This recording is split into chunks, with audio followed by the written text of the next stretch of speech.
അപ്പോൾ പുതിയ മാർപ്പാപ്പയും പൗരസ്ത്യ സഭകളെ എത്രത്തോളം ആശ്ലേഷിക്കും, ചേർത്ത് പിടിക്കും? സഭ ഒരു കമ്മ്യൂണിയനാണ്, കമ്മ്യൂണിയൻ ഓഫ് 24 ചർച്ചസ് ആണ്. ആ ഒരു കൺസെപ്റ്റിൽ നിന്നുകൊണ്ട് എപ്രകാരമൊക്കെ ആയിരിക്കും എന്നാണ് അച്ഛൻ്റെ പ്രതീക്ഷകൾ? തീർച്ചയായിട്ടും പൗരസ്ത്യ സഭകൾ എപ്പോഴും കത്തോലിക്ക സഭയുടെ അവിഭാജ്യ ഘടകങ്ങളാണ്.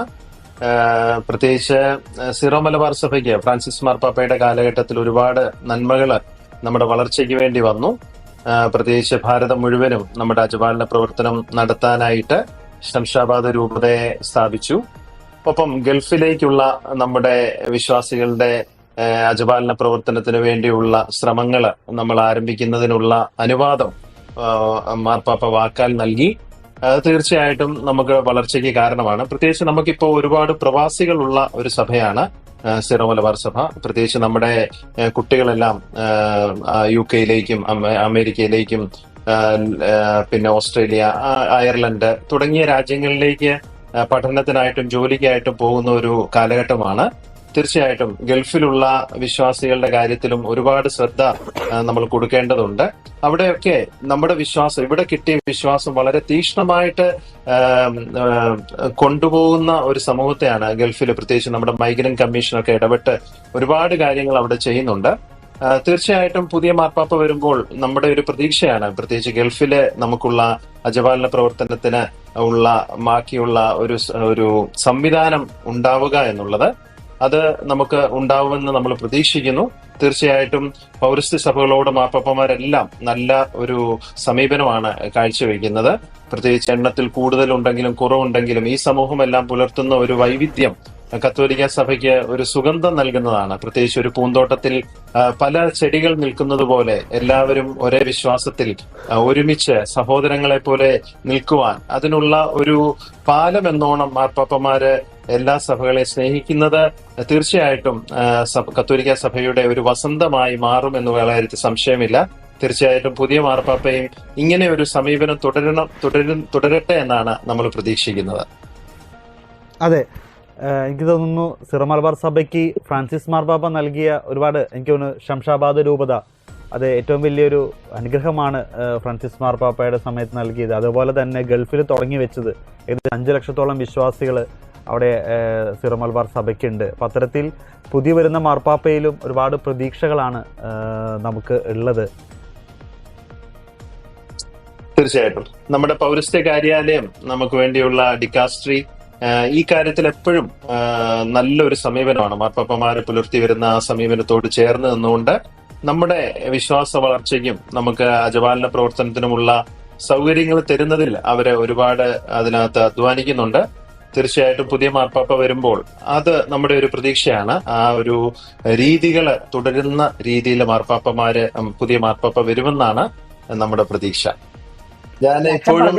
ഞാനിപ്പോഴും ബെനഡിക്റ്റ് മാർപ്പാപ്പ തെരഞ്ഞെടുക്കപ്പെടുന്ന ആ ഒരു സമയത്ത് നമ്മളെല്ലാവരും പ്രതീക്ഷിച്ചത് അന്ന് കാർഡിനൽ റാറ്റ്സിംഗർ ആകുമെന്ന് ഒത്തിരി പേര് പ്രതീക്ഷിച്ചു. അപ്പൊ ഞാൻ അന്നൊരു സെമിനാരിയിലായിരുന്നു. സെമിനാരിയിൽ അവധിക്ക് വന്ന കാലഘട്ടത്തിലാണ്. അന്ന് ഞങ്ങളുടെ മണിമലയിലുള്ള ഒരു പള്ളിയിലായിരുന്നു ഞാൻ സെമിനാരിക്കാരൻ. ഞങ്ങൾ 2-3 സെമിനാരിക്കാരുണ്ട്. ഒരു അച്ഛന്റെ അടുത്ത് ആയിരുന്നു. അപ്പൊ ഞങ്ങൾ രാത്രി 12 മണി വരെ ഇങ്ങനെ കാത്തു നിൽക്കുകയാണ് പുതിയ മാർപ്പാപ്പ ആരാകുമെന്നുള്ളത്. അപ്പൊ അന്ന് ഞങ്ങളുടെ കൂടെ ഉണ്ടായിരുന്ന കൊച്ചച്ഛൻ ഒത്തിരി ആഗ്രഹമായിരുന്നു റാറ്റ്സിംഗർ പിതാവ് തന്നെ മാർപ്പാപ്പയാകണമെന്ന്. അപ്പം രാത്രി 12 മണി 12:30 ഇതിന്റെ റിസൾട്ട് വരുന്നതും ഇങ്ങനെ അനൗൺസ് ചെയ്യുന്നത്. ഹബേമൂസ് പാപ്പാം എന്ന് പറഞ്ഞ് നമുക്കൊരു പാപ്പയെ കിട്ടിയിരിക്കുന്നത് റാറ്റ്സിംഗറാന്ന് പറഞ്ഞു. അപ്പോൾ ഈ അച്ഛന്റെ സന്തോഷം ഞാൻ അവിടെ കണ്ടു. അച്ഛൻ അവിടെ നിന്ന് തുള്ളിച്ചാടി ഓടിച്ചെന്ന് പള്ളിയുടെ വലിയ മണി അടിക്കുകയാണ്. പെട്ടെന്ന് ഈ കൂട്ടമണി കേട്ടുണ്ട് ആ പ്രദേശത്തുള്ള, പ്രത്യേകിച്ച് മണിമല പ്രദേശത്തുള്ള ഒത്തിരി പേര് വരും. അവർക്ക് എന്താണ് സംഭവിച്ചതെന്ന് അവർക്ക് അറിയത്തില്ല. അപ്പൊ അവര് പള്ളിയിൽ എന്തോ അനർത്ഥം നടന്നെന്നാണ് അവർ വിചാരിച്ചത്. അവർ ഓടി ഈ പള്ളിമേടയിലേക്ക് വരികയാണ്. അപ്പോഴാണ് എന്തു പറ്റിയെന്ന് ചോദിച്ചപ്പോൾ ഞങ്ങൾ പറഞ്ഞു പുതിയ മാർപ്പാപ്പ തെരഞ്ഞെടുക്കപ്പെട്ടു എന്നിങ്ങനെ പറഞ്ഞു. അപ്പൊ ജനങ്ങളെല്ലാം ഒത്തിരി സന്തോഷമായി. അന്ന് ഞങ്ങൾ മുട്ടായിയൊക്കെ കൊടുത്ത് എല്ലാവരും അവിടുന്ന് പിരിഞ്ഞതൊക്കെ ഇപ്പോഴും ഓർക്കുന്നു. അതുപോലെ വളരെ പ്രതീക്ഷയോടുകൂടിയാണ്, പ്രത്യേകിച്ച് ഇന്ന് രാത്രി ആയിരിക്കും അത് സംഭവിക്കട്ടെ എന്ന് നമ്മൾ പ്രതീക്ഷിക്കുന്നു. പുതിയ ഒരു വസന്തം നമ്മുടെ കത്തോലിക്ക സഭയ്ക്ക് ഉണ്ടാകട്ടെ, പുതിയൊരു നല്ല മാർപ്പാപ്പ വരട്ടെ എന്നാണ് നമ്മൾ പ്രതീക്ഷിക്കുകയും പ്രാർത്ഥിക്കുകയും ചെയ്യുന്നത്. തീർച്ചയായിട്ടും ഫ്രാൻസിസ് മാർപ്പാപ്പയുടെ ആ ഒരു ചരിത്രം വീണ്ടും ആവർത്തിക്കുകയാണെങ്കിൽ ഇന്ന് രാത്രി നടക്കുന്ന അവസാനത്തെ ആ ഒരു വോട്ടെടുപ്പിൽ നമുക്ക് മാർപ്പാപ്പയെ ലഭിക്കാം. ഇനി അതല്ല, ഒരു പടിയും കൂടി മുന്നോട്ട് ചിന്തിക്കുകയാണെങ്കിൽ ഇന്ന് രാവിലെ മുതൽ, ഈ നിമിഷം മുതൽ, അതായത് 1 മണി മുതൽ ഏത് സമയത്തും നമുക്ക് പുതിയ മാർപ്പാപ്പ എന്നുള്ള ആ ഒരു വൈറ്റ് സ്മോക്ക് നമുക്കത് കാണാൻ സാധിക്കും. ഇന്ന് 10:30 വരെയാണ് വത്തിക്കാൻ പറഞ്ഞിരിക്കുന്ന സമയം, അവസാന പുക ഉയരുന്നത്. അത് വൈറ്റാണോ, അവിടം വരെ എത്തുമോ എന്ന് അറിയില്ല. എങ്കിലും പ്രാർത്ഥനയിൽ, അച്ഛൻ പറഞ്ഞ പോലെ നമുക്ക് പ്രാർത്ഥനയിലായിരിക്കാം. ഒരുപാട് പേരുകൾ ഉയർന്നു വരുന്നുണ്ട്. അതെല്ലാം നമുക്ക് കാരണം അതെ, അതൊക്കെ നമുക്ക് ഇങ്ങനെ ഒരു പോപ്പുലാരിറ്റിയുടെ പേരിൽ നമ്മുടെ മാനസികതയിൽ ചിന്തിക്കുന്നതാണ്. പക്ഷെ എനിക്ക് തോന്നുന്നു അതൊന്നും അല്ല നടക്കുന്നത്. ചിലപ്പം ആരും പ്രതീക്ഷിക്കാത്ത ഒരാളായിരിക്കും, ചിലപ്പം നമ്മൾ പ്രതീക്ഷിക്കുന്ന ആള് തന്നെ വരാം. അതെല്ലാം വളരെ, എനിക്ക് തോന്നുന്നു കർദിനാളന്മാരെല്ലാം ഈ ദിവസങ്ങളിലെല്ലാം ഒരുമിച്ചുണ്ടായിരുന്നു. ഓരോരുത്തരുടെയും ബയോഡേറ്റ അവർക്ക് നൽകപ്പെടും, അതെല്ലാം വായിച്ചു പഠിക്കുന്നു, അവരുടെ ഇടപെടിയിൽ പഠിക്കുന്നു. അങ്ങനെ ഒരു സൗഹൃദം അവര് തമ്മിൽ ഈ ദിവസങ്ങളിൽ രൂപപ്പെട്ട് കാണും. തീർച്ചയായിട്ടും അതിൽ നിന്നും, അവരുടെ അനുഭവങ്ങളിൽ നിന്നും ഒക്കെ ആയിരിക്കും അവര് പരിശുദ്ധാരൂപിയോട് അതിന്റെ ഒരു ചോദ്യം ചോദിച്ച് ഉള്ളിൽ നിന്ന് സഭയെ നയിക്കാൻ, ഈ കാലഘട്ടത്തിൽ നയിക്കാൻ പറ്റിയ ആരായിരിക്കുമെന്നുള്ള ഒരു ഇൻസ്പിറേഷൻ അവരുടെ ഉള്ളിൽ പരിശുദ്ധാത്മാവ് നൽകുമെന്ന് നമുക്കറിയാം. ആ ഇൻസ്പിറേഷനിൽ നിന്നാണ് തീർച്ചയായിട്ടും ആളെ തെരഞ്ഞെടുക്കുന്നത്. നമ്മൾ ഇന്നയാളാകണമെന്ന് നമുക്കൊരിക്കലും പറയാൻ പറ്റില്ലല്ലോ. തീർച്ചയായിട്ടും അതെല്ലാം സഭയ്ക്ക് ദൈവം നൽകുന്ന ദാനമാണ്. പത്രോസിന്റെ പിൻഗാമി എന്ന് പറയുന്നത് ഒരു വലിയ സ്ഥാനമാണ്.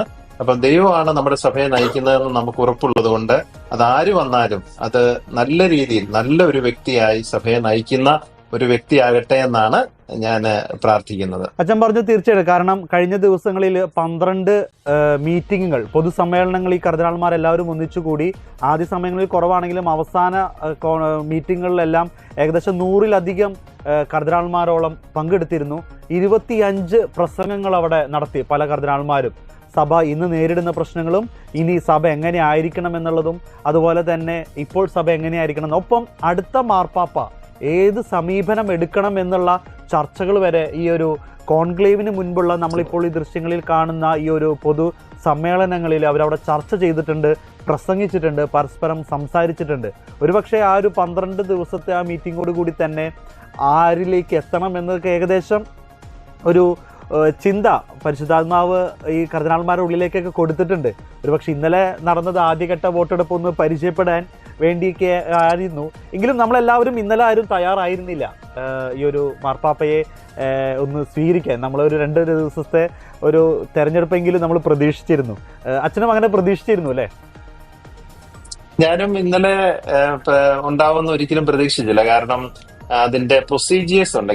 മുമ്പേ ജോജിച്ച് സൂചിപ്പിച്ചതുപോലെ കാനോനിക്കലായിട്ടുള്ള പ്രൊസീജിയർ, പിന്നെ സഭാപരമായിട്ടുള്ള ചില പ്രൊസീജിയേഴ്സ് ഉണ്ട്.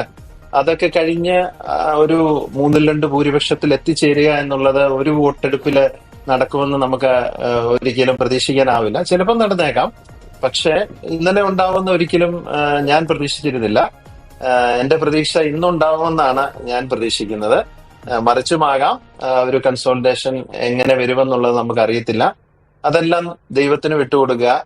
നമുക്ക് നല്ലൊരാളെ കിട്ടും എന്ന പ്രതീക്ഷ മാത്രം വെച്ചുകൊണ്ട് ഇരിക്കുന്നതായിരിക്കും ഏറ്റവും നല്ലത്. ഒരു മഹാ ഇടയനെ നമുക്ക് ലഭിക്കുമെന്ന് പ്രത്യാശിക്കാം.